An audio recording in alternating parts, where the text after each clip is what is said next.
Assalamualaikum dan hai orang Sarawak. Anda kembali bersama dengan saya Izzad dalam Khabar dari Sarawak. Okey, hari itu saya kongsikan dengan anda berkenaan dengan bantuan awal persekolahan. Kali ini saya nak kongsi dengan anda berkenaan dengan bantuan warga emas yang merupakan satu inisiatif kerajaan yang bertujuan untuk membantu golongan warga emas menjalani kehidupan yang lebih sejahtera. Apa itu BWE? BWE ini merupakan bantuan yang diuruskan oleh Jabatan Kebajikan Masyarakat JKM dan pemohon yang layak akan menerima sebanyak RM600 setiap bulan. Banyak tu.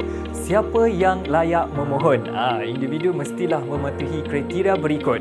Warga negara Malaysia dan bermaustatin di Malaysia, berumur 60 tahun dan ke atas, pendapatan isi rumah tidak melebihi pendapatan garis kemiskinan PGK purata miskin tegar semasa, warga emas yang tiada anak sebatang kara layak dipertimbangkan bantuan sekiranya tinggal bersama, menumpang ahli keluarga lain, penjaga yang mempunyai pendapatan melebihi PJK purata isi rumah miskin tegar semasa dan warga emas yang tidak tinggal di institusi kendalan JKM atau pusat jagaan swasta yang menyediakan perkhidmatan secara percuma.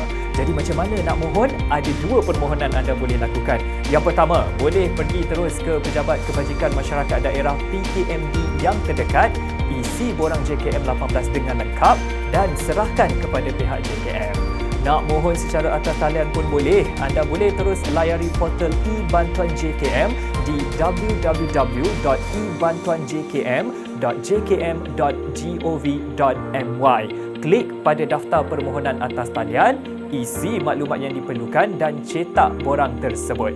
Jangan lupa untuk anda hadir ke pejabat JKM berdekatan dalam masa 14 hari selepas mendaftar online untuk menghantar dokumen sokongan dan pengesahan permohonan. Dokumen sokongan asal dan salinan yang perlu dibawa bersama adalah salinan kad pengenalan pemohon depan dan belakang, salinan kad pengenalan, MyKid, sijil kelahiran ahli keluarga yang tinggal bersama sahaja, salinan kad OKU, salinan pendaftaran sementara bagi pemohon OKU, salinan sijil kematian atau penceraian, akuan pendapatan daripada penghulu, pemimpin masyarakat atau mana-mana individu yang dipilih jika bekerja sendiri, pesuruhjaya sumpah jika bekerja sendiri juga, salah satu salinan bil utiliti seperti air, elektrik, telefon dan estro serta salinan penyata bank terkini.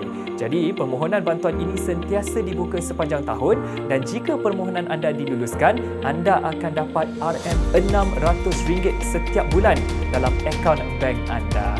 Jadi marilah kita sama-sama memastikan warga emas di sekeliling kita tidak tercicir daripada menerima bantuan yang sewajarnya. Nak dapatkan info yang lebih menarik, jangan lupa like, share dan follow media sosial Japin Sarawak. Bye, kita jumpa lagi.